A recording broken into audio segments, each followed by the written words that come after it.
Well, hello everyone. Welcome to another episode of our podcast, Aragone Advisors. Today we have a very special guest with us, Diana Meinhold. Diana is an absolutely expert when it comes to professional fiduciary services. She is the owner and founder of Anchor Fiduciaries and locally here in Newport Beach. And Diana, welcome to our podcast. Thank you very much, Paula. This is quite an honor to be included, and I always like to talk about the fiduciary field, so I'm very glad to be here. Thank you. And so for a lot of people, that don't know Diana transitioned from a very successful corporate career, and she started her new company, Anchor, back in 2010, dedicating her services to the elderly, to people that needed successor trustee or a corporate trustee or even a conservator. She acts as a conservator as well. So tell us a little bit what caused you to get into this very special field of professional fiduciary services. When I was choosing to leave the corporate world, primarily because while I was successful in it, professionally and compensation-wise, I didn't feel the level of satisfaction in my heart. I didn't know who I was really serving and benefiting. So as I was making that decision to leave the corporate world, I found out that in the state of California, they were starting to license professional fiduciaries. And I thought, well, that sounds interesting, but I don't know much about it. So I started looking into it and found out that it was a career, and it was to assist elderly people who either couldn't take care of themselves from their health, correct, or finances and assets, or both. Okay. And once I found out what it was, I then went to Cal State Fullerton to get my certification, and from there, the state of California requires that you pass two exams, the state of California exam and the national exam. Oh. And the value to that is if people own assets in other states, that I can administrate those assets. And so that's how I got into it. It wasn't by design, but it was a wonderful accident that I fell into. You know what? I always tell people, think about your why. Why do you do what you do day in and day out? For the heart. Yes. You have to love what you do. Yeah. And that's our passion. I say, find your passion, find your calling. And obviously what you're doing, you have to have a very, compassionate heart, but you have to understand that you're servicing your clients at a very difficult time in their lives. And not everybody can do that. I always say you do it so graciously and amazing, and you do so much more than anybody I've ever met doing what you do. And that speaks volumes of who you are as a person, and what Anchor does for their clientele. So we talked about what a professional fiduciary does in handling assets, handling their health care directives, handling their finances, but you're also court appointed, right? And tell us a little bit more of how that works as well. Okay. Yes, about half of my cases are court appointed. And that is definitely a situation where the individuals have been deemed by the court to lack the ability to care for themselves. Okay. Now, sometimes it's due to elder abuse. Okay. And that's one of the most sad and most difficult cases, because a person who's been a victim of abuse, whether it's financial abuse, emotional abuse, or physical abuse, or all of the above, that person then is very hard to trust anybody.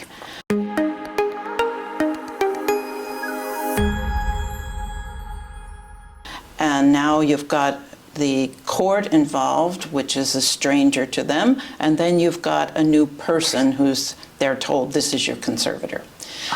So those take a long time to build the trust, but once you do, those people are the most loyal and appreciative of any of my clients. But there are others that are court cases that are not in the extreme of abuse. It's just been recognized that these people need help. And it may be that the family members are not able or willing to take up the leadership role with the elder. But it's very structured in a conservatorship. Yes. The court determines what you can and cannot do and how you can do it. But it's a necessary thing. The other half of my business is really private hire. Yes. And that's where individuals themselves may hire me, or their families or friends may actually reach out saying, I know so-and-so needs help. We're not in a position to do it, and we understand that you're a licensed fiduciary, and we'd like to retain your services. So I have a little bit of everything. Yes. Mm-hmm. Now, I always say when you're dealing with things like this, and we've worked on many cases together, some, they have assets, right? Real estate assets. And it's your determination in many cases, sometimes the court, but in many cases it's your determination that those assets either need to be sold or they need to be rented, or, they need to be rehabbed. So you have to interact with a real estate agent to get those things sorted out. What are the factors that you take into account when making that decision? This asset needs to be sold. Is it a legal? Is it a financial? What comes into play? Actually, all of that and more. If it's a court case, for example, if the individual wants to stay in their own home, the court in California errs on the side of that individual and saying if they can at all afford it, they are to be allowed to stay in their own home. Makes sense. So then I need to be sure that the home is safe for them, and then hire caregivers or whatever is needed to keep them in that environment. But let's assume that they didn't necessarily say they had to stay in their own home.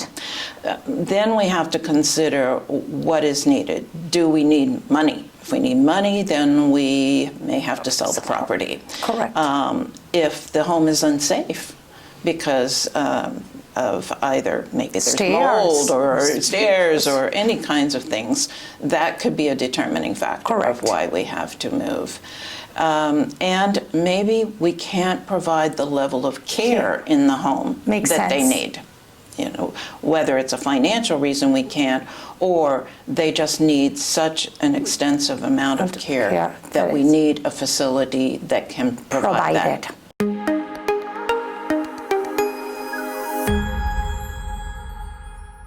Right. Yeah, that makes sense. And we're seeing a lot of cases now with dementia, with, memory issues where they need to go into a memory care facility, or they need more help than just, somebody caring for them, right, in the property.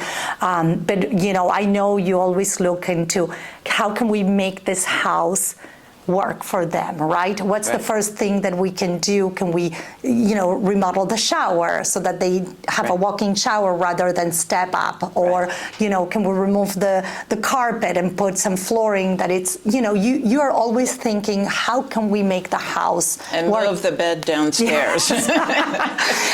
But sometimes when it doesn't work, and then, we've been able to help your clients with that transition. Now, what are the most challenging factors that you find when dealing with your clients on a professional fiduciary responsibility in trying to guide them? What are the challenges that you find when trying to make decisions? Is it family members? What is it? Well, the family members can be an issue, especially if there are multiple siblings who are at odds with each other. They bring their childhood squabbles to adulthood. So the family can be, but my focus has to be on the individual that I'm responsible for. Correct. What's best for that person.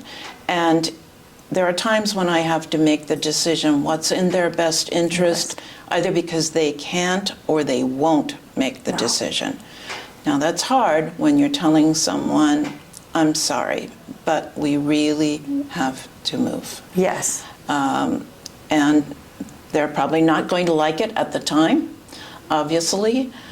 But what I find is just by continuing to support them in the transition, it works. It in does. a month's time, they've got new friends at the place they've moved to. Yes. They've got new outlooks of things, different activities than when they were isolated at home by themselves. And I can't agree with you more. And I think, what you're saying, focus on your client, right? What's good for them. We had a case where our client, she was 85 years of age, Phyllis, and she wanted to move into an assisted care facility. It was more like independent, Sunrise, and her family didn't want that. They were like, no, you're not selling the house. And she called me, she says, would you meet with my kids and explain to them, because they're not getting the message. And I had to sit down with them, all these adults, and tell them, you don't understand, your mom is in bed by 5 o'clock. She has nobody to talk to. Mm-hmm. They will take her to get her nails done. They will take her for lunch. She will have people to play cards with. Right. You need to understand that this is about her, not you. Right. And I think we as kids, I have my own parents, we need to understand that. It's about them. Right, absolutely. Right? So tell us a little bit more, why would a person, why would they, let's say they're in a situation where they're redoing their trust, they're looking at their future, 10 years future, and what would be the reasons, the benefits, and the things that they need to take into account when enlisting services from you from Anchor Fiduciaries? Actually, I'm happy to, if people are planning 10 or more years in advance, because too often we find people wait and then it's a crisis and nobody knows what the plan is, and there is no plan. So when people are planning, lots of time they're thinking about including their children as their trustees or their powers of attorney. And I know some cases that works well, but a lot of time that can cause even more animosity in a family when we name the eldest son or the eldest daughter to be in charge, and the others then feel slighted. Agreed. And that just adds to a problem. So a professional fiduciary is a great option for people to consider because we, by law and by ethics, have to be impartial. Correct. We are responsible to the individual person who has named us, but we also have to be impartial to their beneficiaries. Correct.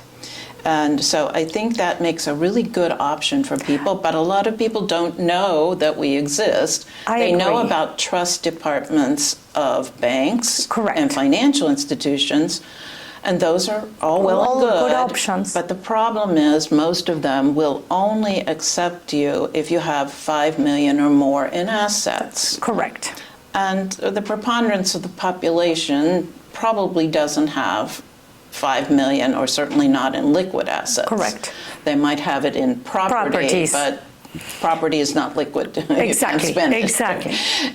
So I find that a professional fiduciary is a good option for people who are of moderate means, and it gives them the confidence that there's someone there who will be able to take care of all Yes. of the affairs, and the kids can still have the familial relationship and not be in charge of mom and Yes. dad's checkbook. Yes. You know what? That's one thing that I always point out. I say, you know, when there's money involved or there's one taking over so many responsibilities, there's frictions. Mm-hmm. There's going to be frictions. You did this, or mom did this, or, you know, the more you can avoid that, right. Because at some point they're going to lose their mom or their dad. You don't want them to lose also a sibling right. over this. And so I always say plan for the future. Try to live for a good future for your kids, that they get along, that, you know, the financials or the decisions don't come into play. And sometimes we even find that the caregiver, the daughter or the son who's the caregiver of that parent, takes all the abuse from the other siblings. Yes, mm-hmm. Because sometimes even the person that is being cared for, he says, oh, he did this, or because they are old and they don't remember. And so we need to try to protect everybody, and we need to, that's why it's so important to sometimes consult what a professional fiduciary can do for them to avoid and protect the family and the future of that relationship between siblings. Right.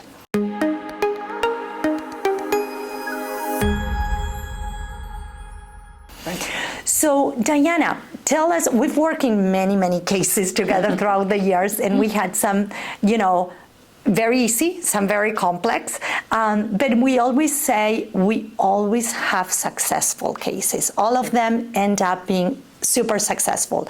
So share one or two cases, one a conservatorship, one that was a trust, that you say, oh my God, that was incredible, how much we got, and things like that. Right. One of the trust cases, either the one in Palos Verdes or the one in Laguna Niguel, for example.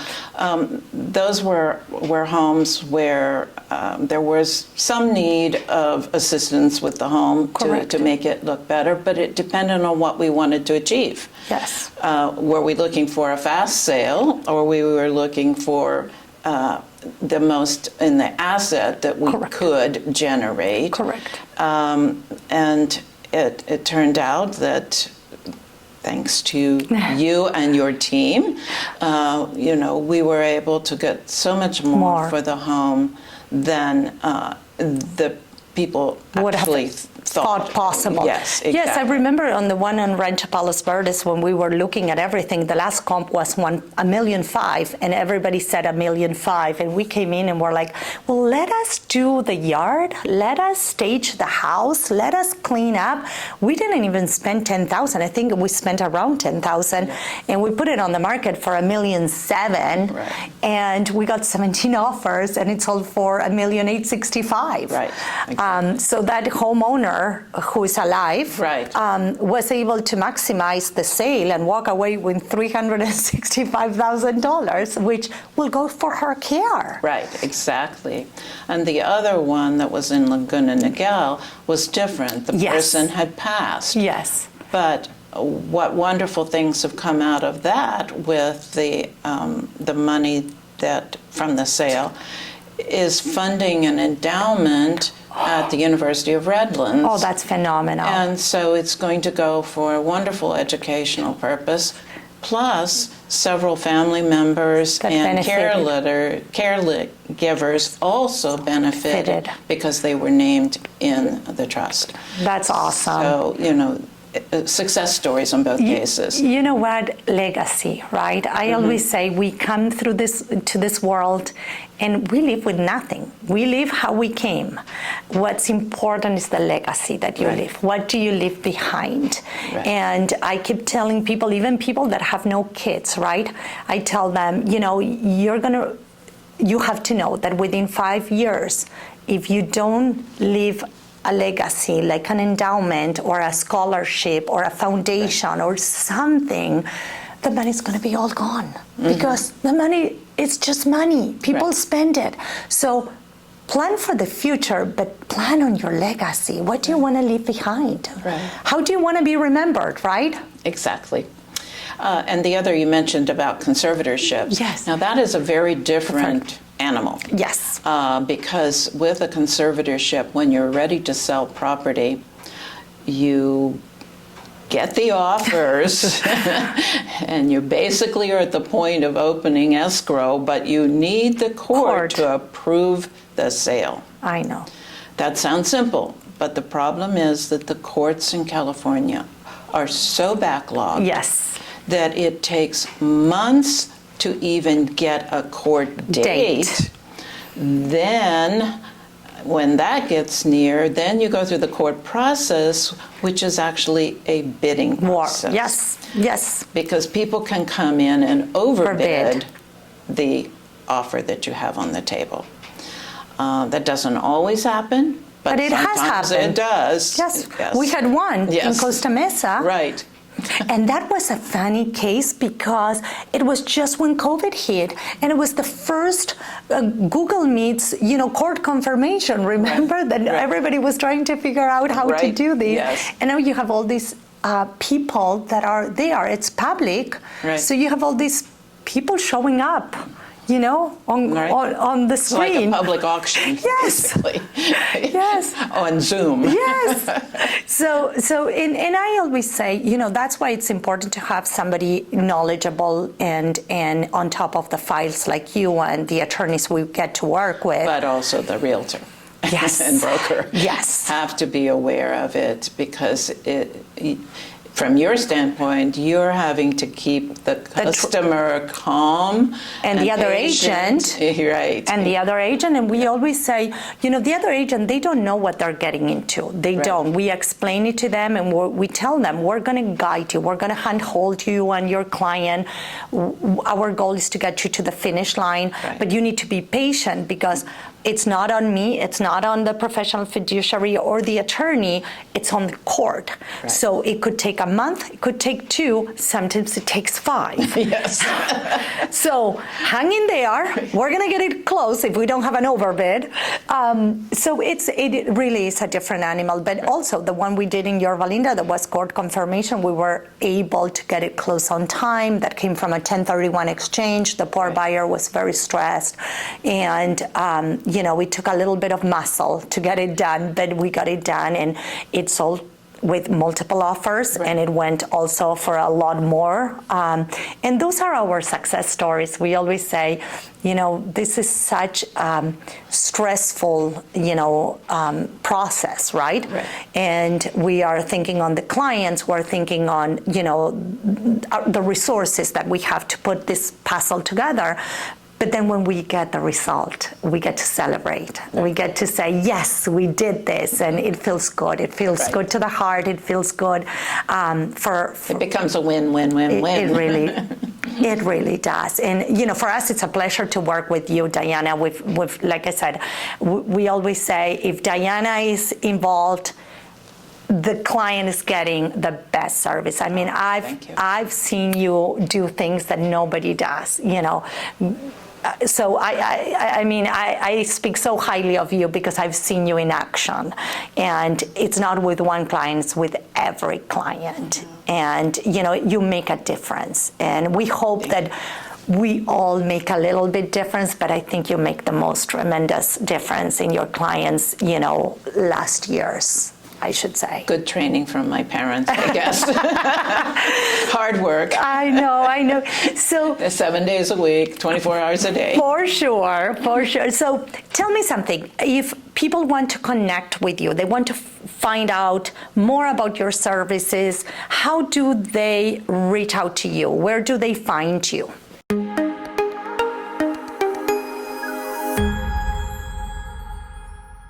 It's a very good question, because I do not have a website, and I don't intend to have one. I get most of my business from referrals. Correct. But if people do, from this event today, if people want to reach me, I have phone at 714-474-4963. or my email is my first and last name run together. Yes. Diana, Diana, Meinhold, Meinhold,